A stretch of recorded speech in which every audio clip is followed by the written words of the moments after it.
బులెటిన్ల ముందుగా హెడ్లైన్స్. కర్నూలు జిల్లా పత్తికొండలో ఒక వ్యక్తికి జాక్పాట్.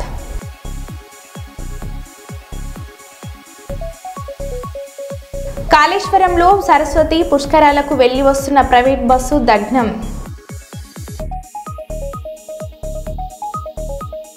వరంగల్లో అంతర్రాష్ట్ర దొంగల ముఠ అరెస్ట్.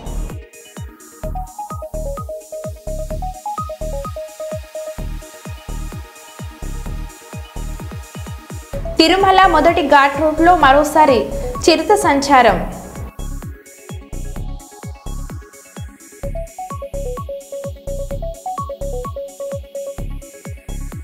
జపాన్ పర్యటనకు హైదరాబాద్ నృత్య కళాకారుల బృందం.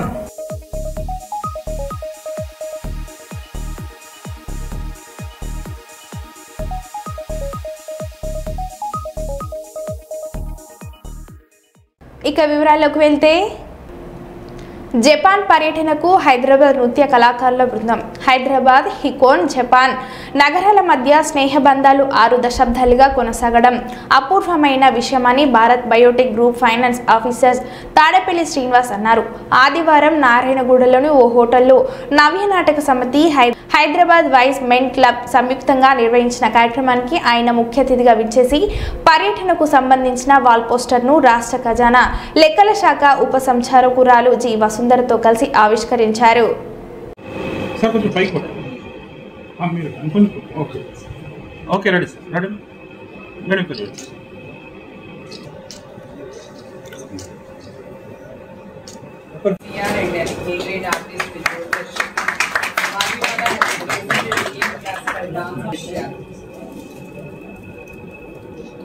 She has received prestigious award Nandi of Government of Andhra Pradesh. She is a passionate with over a classical Indian dance. She has performed extensively in India, USA and Canada.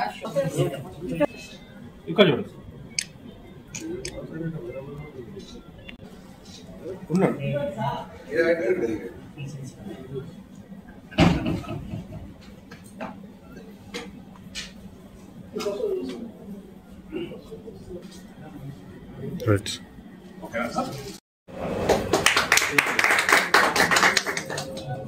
అలాగే మాకు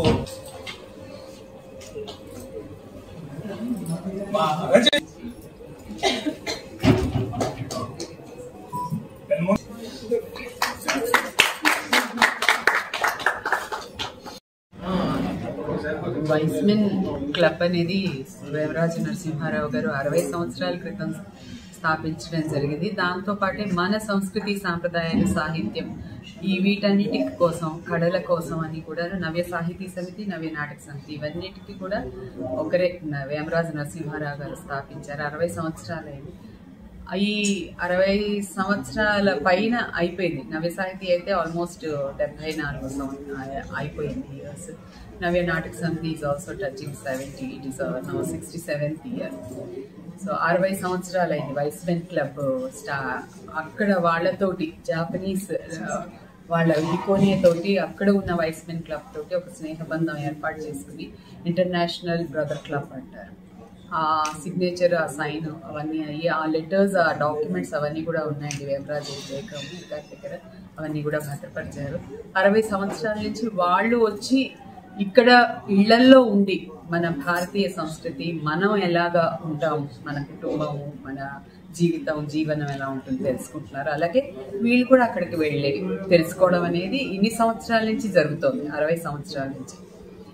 మధ్యలో ఇది first time అనమాట ఇలాగా ఒక troupe, ఒక 3 dancers ని, ఆర్టిస్టులను తీసుకెళ్లి తను కేళుచరణ్ మహాపాత్ర అనే ఒక మహా గురువు అనమాట. తను ఒడిస్సాకి సంబంధించిన వాళ్ళు. తను అక్కడికి వచ్చి జపాన్ నుంచి వచ్చి నేర్చుకొని తను ఎంతో మంది స్టూడెంట్స్ ని జపాన్ లో తయారు చేస్తుంది.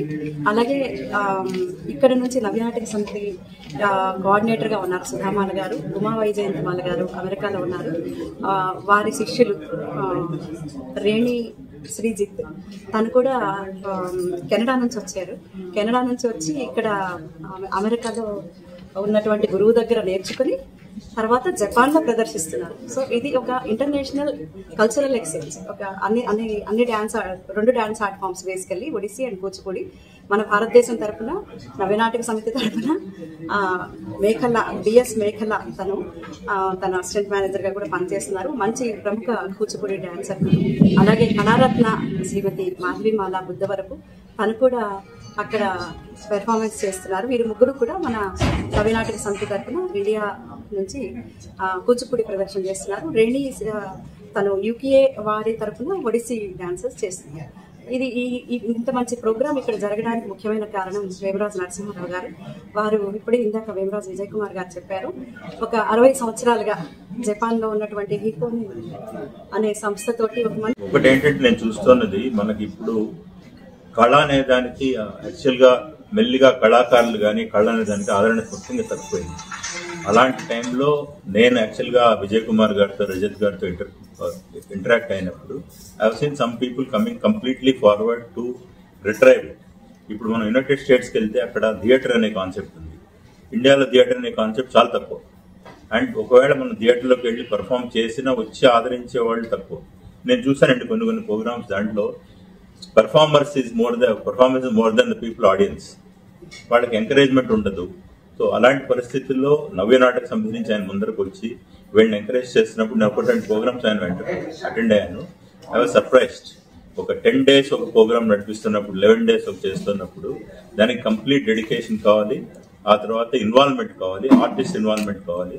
సో కొత్తూరు మండలం పొన్నుటూరు పంచాయతీ బంజారుగూడ, బంకిగూడ, ముత్తుగూడ గ్రామాలలో గిరిజనులకు రెవెన్యూ యంత్రాంగం కుల ధృవీకరణ పత్రాలు వెంటనే ఇవ్వాలని, గ్రామాల్లో మౌలిక సదుపాయాలు కల్పించాలని కోరుతూ కొత్తూరు మండల తహసీల్దార్ కార్యాలయం ఎదుట ధర్నా కార్యక్రమంలో ఆంధ్రప్రదేశ్ వ్యవసాయ కార్మిక సంఘం జిల్లా అధ్యక్షులు సీర్ల ప్రసాద్ డిమాండ్ చేశారు.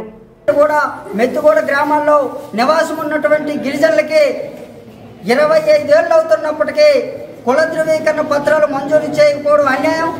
ఆ 3 గ్రామాల్లో నివాసం ఉన్నటువంటి గిరిజనులకి రహదారి సౌకర్యం లేదు, పిల్లలు చదువుకోవడానికి బడి లేదు, కనీసం పసిపిల్లలు బాలనీతిలో వెళ్ళడానికి అంగన్వాడీ కేంద్రం లేదు. అలాగే పోడు వ్యవసాయం చేస్తున్నటువంటి గిరిజనులకి వండపోడు పట్టాలు నేటికి ఇవ్వనటువంటి పరిస్థితి ఉంది. అందుకని ఈ గ్రామాల్లో నివసిస్తున్నటువంటి గిరిజనుల యొక్క సమస్యల్ని రాష్ట్ర ప్రభుత్వం పరిష్కారం చేయాలని చెప్పేసి మేము ప్రజా సంఘాల తరఫున ప్రభుత్వానికి డిమాండ్ చేస్తున్నాం. గత 3 ఏళ్లుగా అక్కడ బాధ్యతలు నిర్వహించినటువంటి విఆర్ఓ రాజగోపాలు గిరిజనుల మీద తప్పుడు ప్రచారం చేసి కుల ధృవీకరణ పత్రాలు కూడా ఇవ్వకుండా నేటికి కూడాను గిరిజనులు ఇబ్బందులు పెట్టినారు, అన్యాయం చేసినారు. అందుకని ఈరోజు కొత్తూరు తహసీల్దార్ కార్యాలయం ఎదుట ఆ 3 గ్రామాల గిరిజనుల సమస్యలు పరిష్కారం చేయాలి, గ్రామంలో రోడ్లు వేయాలి, గ్రామానికి అంగన్వాడీ కేంద్రం నిర్మాణం చేపట్టాలి. ఆ గ్రామంలో ఉన్నటువంటి పిల్లలు స్కూల్కి వెళ్ళాలంటే 4 కిలోమీటర్లు ప్రయాణించవలసినటువంటి పరిస్థితి ఉంది. ఈ బాధలు తీరాలంటే అక్కడ బడి కట్టాలి, అంగన్వాడీ కేంద్రం ఏర్పాటు చేయాలి, రహదారి నిర్మాణం చేపట్టాలి. పోడు వ్యవసాయం చేస్తున్నటువంటి గిరిజనులకి కొండపోడు పట్టాలు ఇవ్వాలి, కుల ధృవీకరణ పత్రాలు ఇచ్చి ఆ గిరిజనుల్ని ఆదుకోవాలి. లేకుంటే భవిష్యత్తులో పెద్ద ఎత్తున గిరిజనులను సమీకరించి ఐక్యంగా పోరాడి సాధించుకుంటామని చెప్పేసి తెలియజేస్తూ మాట్లాడి ఈ కార్యక్రమానికి హాజరైనటువంటి మిత్రులందరూ కూడా ప్రత్యేకమైనటువంటి ధన్యవాదాలు తెలియజేస్తారు. 132 కవి లైన్ల ఆధునీకరణ పనులు యుద్ధ ప్రాతిపదికన జరుగుతున్నాయి.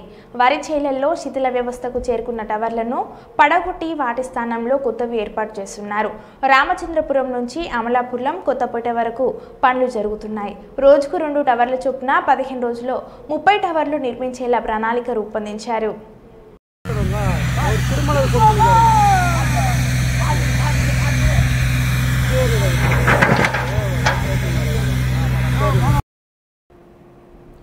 నాడు బాషీర్బాగ్ ప్రెస్ క్లబ్లో తెలంగాణ రాష్ట్రం ఐఎన్టీయూసీ అధ్యక్షులు గుంజ శ్రీనివాస్ అధ్యక్షులుగా ముఖ్యమైన నాయకుల సమావేశం జరిగింది. దీనికి ముఖ్య అతిథిగా డాక్టర్ అంబటి కృష్ణమూర్తి హాజరయ్యారు. కూడా ఈ కార్యక్రమాన్ని వచ్చి దిగ్విజయం చేసినందుకు ఈ యొక్క ఐఎన్టీయూసీ తరఫున నేను రంగారెడ్డి ఈ యొక్క INTUC all India vice president Manoj బట్లర్ వెల్కమ్. టోటల్ 264 పబ్లిక్ సెక్టార్లకు పెన్షన్ చేసిండు ఘనత కాగా జీ వెంకట స్వామి గారు అందరు మంచోడు సంచోడు ఎవడే ఆస్తయ్యా నీ తాతదా నీ తాతలదా యువనాస్తిగా అనుభవిస్తున్నావు నీ వర్గమే అనుభవించాలా कृष्ण मुझे को जिताया। उसका बाद हमने 2011 में मुझे देख के मुझे महाराष्ट्र का प्रेसिडेंट बनाया गया। उसका लगातार 3 साल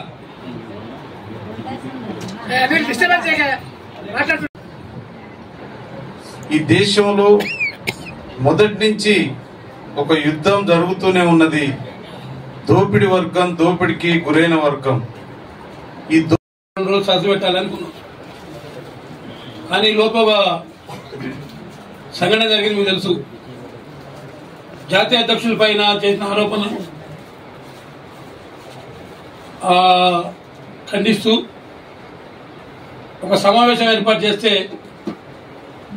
తాగోతు గుండాల్లాగా ప్రవర్తించి ఆ సమావేశంలో రసపస చేసిరు. ఐలన్న గారికి, సతీష్ అన్న గారికి, ఇక్కడ స్టేజీ మీద ఉన్న ప్రతి ఒక్కళ్ళకి నా ధన్యవాదాలు చెప్పుకుంటున్నాను. కానీ ఇది చేసింది మాత్రం చాలా కుట్రతోనే చేశారని మేము అందరం లేడీస్ అందరం దండిస్తున్నాము. ఇది మాత్రం మేమెవరు ఒప్పుకోవటం లేదు. ఇది అడ్డుకోవటానికి మాత్రం మేము ఎక్కడున్నా ఎక్కడికైనా మేము వెళ్ళటానికి మా టీం అంతా రెడీగా ఉంది. ఆల్ ఇండియా ప్రెసిడెంట్ సాహబ్ అంబటి కృష్ణ సాహబ్, गुंजा कृष्णा श्रीनिवास साहब प्रेसिडेंट, बाकी नामा नहीं ले सकता, माफी चाहता हूँ। जो भी मेरे देश में तशरीफ फरमा सबका मैं इस्तेमाल करता हूँ और यहाँ पर जो भी साथी आए और ఐఎన్టీసీగా వచ్చినందుకు దాదాపుగా కృష్ణమూర్తి అన్నతోటి నాకు 15-16 ఏళ్ల నుంచి పరిచయాలు ఏర్పడ్డాయి. పరిచయాలు అంటే ఏ విధంగా అంటే అఖిల భారత ఒకటే సంక్షేమ సంఘం జాతీయ అధ్యక్షునిగా ఎన్నుకున్నప్పటి నుంచి ఆయన ఆఫీసు నా ఆఫీస్ పక్కపక్కకే ఉండే కాజీ ఇంట్లోలో లమిడి కపూర్లో.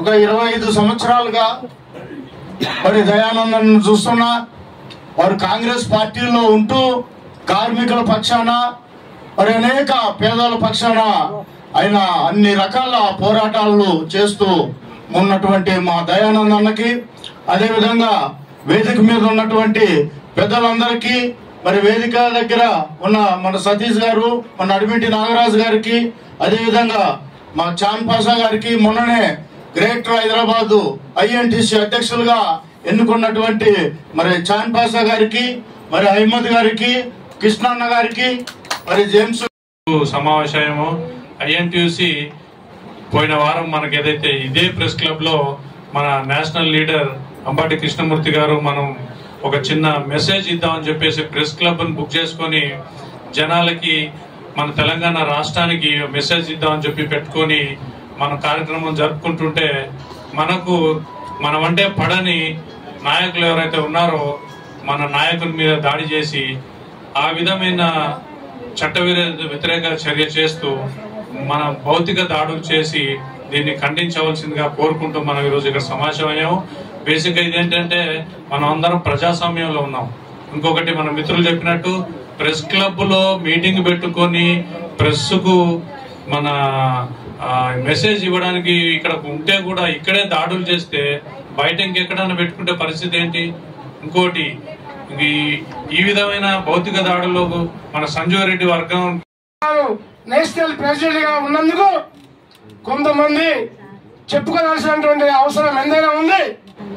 సంజయ్ రెడ్డి గారి యొక్క గ్రూప్ ఏదైతే తెలంగాణలో ఉందో ఒక్కసారి ఖబర్దారని చెప్తా ఉన్నాం. ఈ తెలంగాణ రాష్ట్రంలో ఒక్కసారి ఈ ఐఎన్టీసీ కళ్ళు తెరిస్తే బడు బలహీన వర్గాలందరూ కూడా తిరగబడితే మీకు చరిత్ర లేకుండా గుర్తు లేకుండా పోతారని హెచ్చరిస్తా ఉన్నాం. ఈరోజు అంబటి కృష్ణమూర్తి గారు ఒక బీసీ నాయకుడుగా ఐఎన్టీసీ ఆల్ ఇండియా ప్రెసిడెంట్ గా ఉంటే మీరు ఓడలేని పరిస్థితిలో ఉన్నారు. ఒక్కసారి అంబటి కృష్ణమూర్తి గారు తెలంగాణలో కళ్ళు తెరిస్తే గుండె సీన్ యొక్క శబ్దం ఏందో తెలిసిపోతుందని చెప్పి ఈ తెలంగాణలో తెలియజేస్తా ఉన్నాను.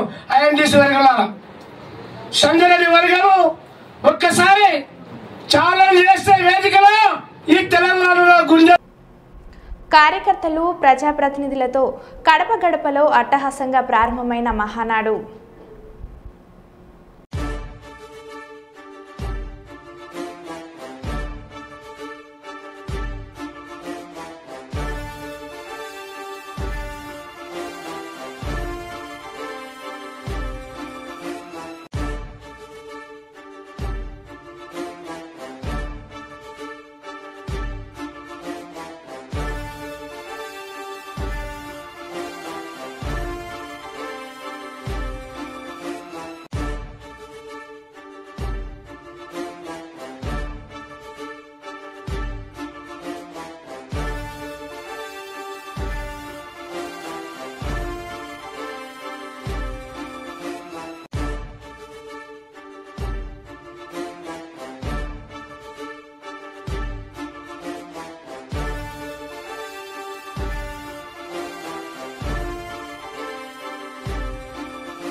గ్రేటర్ వరంగల్ మున్సిపల్ కార్పొరేషన్ పరిధిలోని 18వ డివిజన్లో కోట్ల రూపాయల ప్రభుత్వ భూమి ఆక్రమణకు గురైందని 18వ డివిజన్ వాసులు ఆరోపించారు. వరంగల్ నగరంలోని 18వ డివిజన్ క్రిస్టియన్ కాలనీలో 3000 గజాల ప్రభుత్వ స్థలాన్ని అధికార పార్టీ నాయకులు అండతో కొంతమంది నాయకులు కబ్జా చేసి ఫ్లాట్లు చేసుకేందుకు ప్రయత్నిస్తున్నారని గతంలో గీసుకొండ తహసీల్దార్కు ఫిర్యాదు చేశామని, ఆయన పట్టించుకోకపోవడంతో జిల్లా అధికారులకు కూడా ఫిర్యాదు చేశామని, ఈ మధ్యనే స్థానిక శాసనసభ్యులు కొండ సురేఖకు మరియు మాజీ ఎమ్మెల్సీ కొండ మురళీధర్రావుకు ఫిర్యాదు చేశామని, ఆయన కబ్జా రాయిలు మాత్రం ఏమాత్రం పట్టించుకోకుండా యథావిధిగా పనులు చేసుకుంటున్నారని, క్రిస్టియన్ కాలనీలో అనేక మంది పేదలు ఉన్నారని, కబ్జాకు గురైన స్థలంలో కమ్యూనిటీ హాల్ నిర్మిస్తే ఎంతో మంది ఉపయోగపడుతుందని, ఇప్పటికైనా జిల్లా అధికారులు స్పందించి కబ్జాకు గురైన భూమిని మళ్లీ తీసుకోవాలని స్థానికులు డిమాండ్ చేస్తున్నారు.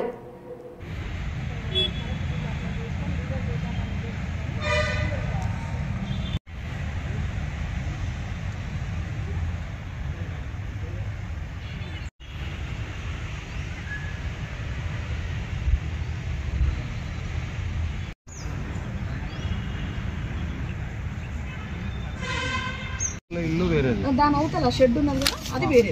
ఇప్పుడు ఈ రూమ్ కూడా part of the land. Colony వాసులు అన్నారు కదా, వీళ్ళందరినీ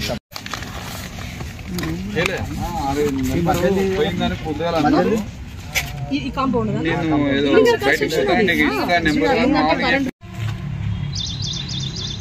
బౌండరీ ఇక్కడ అక్కడ వస్తుందండి. ఈ స్క్వేర్ కంప్లీట్ బుక్.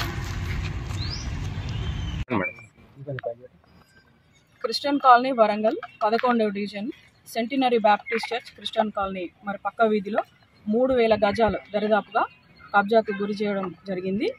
అయితే మేము కాలనీ వాసులుగా కలెక్టర్ గారిని కానీ, ఆర్డీఓ గారిని కానీ, ఎంఆర్ఓ గారిని కానీ పలుమార్లు, మరి అదే రీతిగా అప్పటి ఎమ్మెల్యే గారు నన్నపనేని నరేందర్ గారు కానీ, వస్కిలా బాబు కార్పొరేటర్ గారిని కానీ మరి యొక్క స్థలాన్ని రక్షించి కాలనీ వాసులకు ఉపయోగకరంగా దీన్ని చేయాలని మేము పోరాడినప్పుడు మరి మా మీద దౌర్జన్యంగా అన్యాయం చేయడం జరిగింది, బెదిరించడం జరిగింది. కానీ ఎలాంటి చర్య కూడా ఈ యొక్క స్థలంలో తీసుకోలేదు. అదేవిధంగా అప్పటి ఎంఆర్ఓ మరి గీజగొండ ఎంఆర్ఓ జాన్సన్ గారు రాంగ్ సర్వే నెంబర్ను సృష్టించి ఈ యొక్క ల్యాండ్ను ఏదైతే గ్రాప్ చేయబడిన ల్యాండ్ను వాళ్ళు రిజిస్ట్రేషన్ చేసుకొని తప్పుడు ధృవపత్రాలను పట్టుకొని వచ్చి ఇక్కడ ప్లాటింగ్ చేస్తూ దీన్ని కబ్జాకు గురి చేయాలని చాలా ప్రయత్నాలు చేసినారు. కానీ మేము యాజ్ ఏ కాలనీ వాసులుగా దీన్ని ఉన్నతాధికారుల దగ్గర తీసుకెళ్ళినాము. తర్వాత మొన్న రీసెంట్గా కూడా మరి మన రాష్ట్ర ముఖ్యమంత్రి మంత్రివర్యులు కొండా సురేఖ గారు అయితేంది, మురళీధర్ రావు సార్ అయితేంది, వాళ్ళని కూడా మేము సంప్రదించి పరిస్థితి ఇలాగుంది, మరి దీన్ని రక్షించి దీనికి ఫెన్సింగ్ అది క్రియేట్ చేసుకొని ఒక కమ్యూనిటీ హాల్ను కాలనీ వాసులకు మీరు చేయగలిగితే మాకు ఉపయోగకరంగా ఉంటుందని మేము విజ్ఞప్తి చేసుకున్నాము. దానికి వారు సానుకూలంగా స్పందించి మరి ఇక్కడ చర్య తీసుకుంటామని కూడా మాకు ప్రమాణం చేసినారు. మరి మా యొక్క విజ్ఞప్తి ఏంటంటే ఈ యొక్క స్థలాన్ని రక్షించి మరి ఇక్కడ అనేక ఈ యొక్క కాలనీలో బీద వాళ్ళు చాలా మంది ఉన్నారు. వారికి ఒక వాకిలి కూడా లేని పరిస్థితులు కూడా చాలా వందల కుటుంబాలు ఉన్నాయి.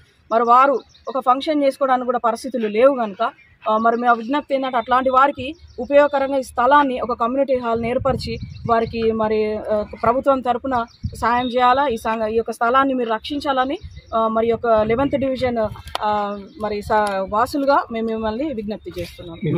నా పేరు మిన్నీ మాథ్యూస్. కబ్జా చేసింది అధికార పార్టీకి సంబంధించిన ఉన్న అంటే అధికార పార్టీ వాళ్ళు కబ్జా చేసిన వారికి కూడా తోడ్పాటు ఇవ్వడంతో వాళ్ళు కూడా బలం పొందుకొని దీన్ని ప్లాటింగ్ చేస్తూ దీన్ని ఇంకా కబ్జాకు తీసుకొని డబ్బులను ఏర్పాటు చేసుకోవాలన్న క్రమంలో వాళ్ళు వెళ్ళినారు. కానీ వాళ్ళు కూడా మౌనంగా ఉన్నారంటే దాని అర్థం మాకు కూడా తెలియదు. మరి అప్పటిన్న అధికారులు మరి మేము వెళ్ళినాం, ఇక్కడ కబ్జా జరిగిందని చెప్పినాం, కానీ ఎలాంటి చర్య కూడా వాళ్ళు తీసుకోలేదు. సో ఆ విషయంగా మేము కూడా ఏం చేయలేని పరిస్థితి అయిపోయి ఉన్నాము. మరి గతంలో వీరు సార్ వాళ్ళు వచ్చినప్పుడు కూడా వాళ్ళని కలిసినప్పుడు మరి ఇక్కడ చేస్తామని అయితే ప్రమాణం చేసినారు. ఇక్కడ అతి త్వరగా, ఎందుకంటే ఇది కొన్ని ఒక 12-13 సంవత్సరాల నుంచి తిరుగుతూనే ఉన్నాం అధికారుల చుట్టూ, కానీ ఎలాంటి మాకు ఇక్కడ న్యాయం జరగలేదు. సో మీ మీడియా పక్షంగా మేము కోరుకునేది ఏంటంటే ఇక్కడ అతి త్వరలో దీన్ని రక్షించి ఒక ఫెన్సింగ్ మొదటగా వేసుకొని కమ్యూనిటీ హాల్ ప్రపోజల్ను కూడా తీసుకురాగలిగితే ఇక్కడ వాళ్ళందరికీ ఉపయోగపడుతుంది అనేది మా యొక్క ఉద్దేశం సార్. చేతి వృత్తుల ఆధునీకరణ చేసేందుకు ప్రభుత్వాలు తోడ్పాటు అందించాలని, దాని నుండి వచ్చే ఫలితాలు నిరుపేదలకు అందించేందుకు ప్రత్యేక చొరవ తీసుకోవాలని మాజీ మంత్రి తుల్లా దేవేందర్ గౌడ్ అన్నారు. వెనుకబడిన తరగతుల సాధికారత సంస్థ ఆధ్వర్యంలో బాషీర్బాగ్ ప్రెస్ క్లబ్లో నిర్వహించిన కార్యక్రమంలో చేతి వృత్తుల ఆధునీకరణ ప్రత్యామ్నాయం అనే పుస్తకాన్ని హైకోర్టు విశ్రాంత న్యాయమూర్తి జస్టిస్ ఈశ్వరయ్య, రచయిత ఇంద్రవెల్లి రమేష్తో కలిసి దేవేందర్ గౌడ్ ఆవిష్కరించి మాట్లాడారు. పూల దండాలే తుమో మా ఛత్రపతి సాహు మహారాజ్ కి జరీ పూల దండాలే తుమో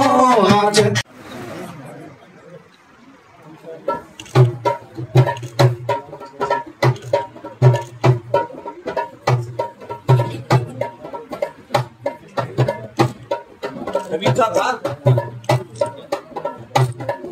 कविता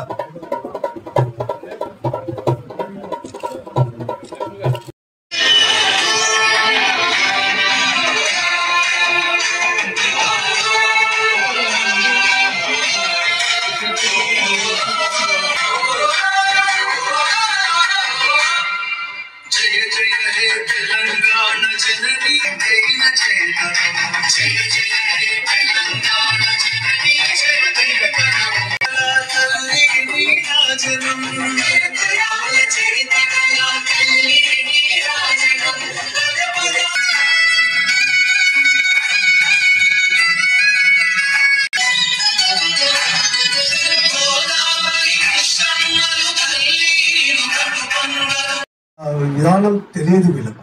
ఎందుకు? బికాస్ ఆధునీకరించబడ్డటువంటి యొక్క మిషనరీని కొనే పరిస్థితి వీళ్ళకు లేదు.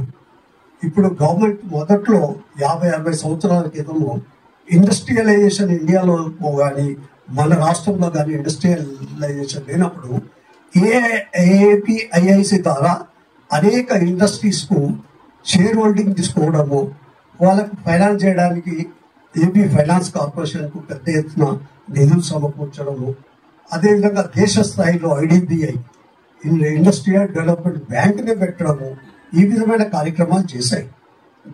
దాని మూలంగా ఇండస్ట్రియలైజేషన్ కొంతవరకు జరిగింది. జరగలేదని నేను అనను. అయితే అదే విధమైన పరిస్థితి బీసీలకు కూడా రావాలి. ఇప్పుడు ఈ యొక్క చేతి వృత్తులు నాట్ ఓన్లీ రెండు ప్రభుత్వాల యొక్క రెండు పరిస్థితులు సమస్యలు మార్చగలుగుతారు. ఏ ప్రభుత్వానికైనా నిరుద్యోగం పెద్ద సమస్య ఈరోజు ప్రపంచవ్యాప్తంగా. ఈ నిరుద్యోగ సమస్య పోవాలని అంటే చేతి వృత్తులు బాగా అభివృద్ధి చెందితే ఒకటి ఫైనాన్షియల్గా కంట్రీ బాగుపడుతుంది, ఎంతో జీడిపి పెరుగుతుంది. చాలా చేతి వృత్తులు ఆధునీకరించడం వల్ల ఎక్స్పోర్ట్స్ అవుతాయి. అదేవిధంగా ఇంతకు ముందు అంటే వేరే ఈ రోజు ఈజీగా చేయొచ్చు. మొత్తం టెక్నాలజీ వచ్చింది, సెల్ ఫోన్స్ వచ్చినాయి. దాంతో ప్రపంచవ్యాప్తంగా నీ ప్రోడక్ట్ అక్కడ పెట్టి ప్రోడక్ట్ యొక్క దీన్ని సేల్ చేయడం విధానం మారిపోతుంది కనుక దాన్ని ఉపయోగించుకునే విధంగా వీళ్ళ కొంత ట్రైనింగ్ నైపుణ్యాన్ని పెంచాలి. ఈ యొక్క వచ్చినటువంటి మిషనరీ కొనే పరిస్థితి వీళ్ళకి లేదు కనుక తక్కువ వడ్డీకి, అసలు వడ్డీయే లేకుండా వీళ్ళకు డబ్బులు ఇచ్చి ఏదో ఎలక్షన్ కోసము 1000-2000 ఇచ్చి మేము వాళ్ళతో ఫోటోలు దిగి మేము ఇచ్చినాము, మేము అంతా చేస్తున్నాం, వెల్ఫేర్ అంతా వీళ్ళ కోసమే, ఈ ప్రభుత్వం వీళ్ళకే కట్టుబడింది అని చెప్పి వీళ్ళ ఓట్లన్నీ తీసుకోవడము. ఓట్ల కోసమే అది అంతా. ఓట్లు లేకపోతే అడిగే దిక్కే లేకుంటుండే అనుకో. ఆ ఓట్ల కోసం చేసే కార్యక్రమం కాకుండా జీవితాలను బాగుపరిచే విధంగా కార్యక్రమాలు ఉండాలి. అందుకే మేము ఇది నా యొక్క అనుభవంలో కూడా రాష్ట్రంలో కానీ దేశంలో కానీ ఎవరో ఆలోచన చేస్తారని చెప్పి నేను అనుకోను. ఎవరికో ఆలోచన మనం ఇస్తాం. తప్పనిసరిగా కాన్స్టిట్యూషనల్ గోల్ అని అప్పుడు పెట్టినాం. ఇప్పుడు దేశమంతా కాన్స్టిట్యూషన్ గురించి మాట్లాడుతున్నారు. చేతి వృత్తుల ఆధునీకరణ దీన్ని మళ్ళీ ఇంగ్లీష్లో కూడా ట్రాన్స్లేట్ చేయడానికి మేము చేపిస్తాము. తప్పనిసరిగా ప్లానింగ్ కమిషన్కు, ప్రైమ్ మినిస్టర్కు, ఎంపీస్కు, ఇక్కడ ఉన్న చీఫ్ మినిస్టర్కు మరి అందరికీ కూడా ఇది కూడా పంపిస్తాం. ఒక ఆలోచన అనేది రావాలి, ఎట్లా చేస్తే బాగుంటుంది అనేది కూడా తెలవాలి. దీన్ని ఆలోచిస్తున్నారు, దీన్ని చేయకపోతే బాగుండదు అనే పరిస్థితి మనం కలగజేయాలని చెప్పి తెలియజేసుకుంటూ ఆ విధమైన ప్రయత్నమే ఇదని తెలియజేస్తూ మీ దగ్గర సెలవు తీసుకుంటున్నాను. మరో బులెటిన్లో మళ్ళీ కలుద్దాం. Stay tune.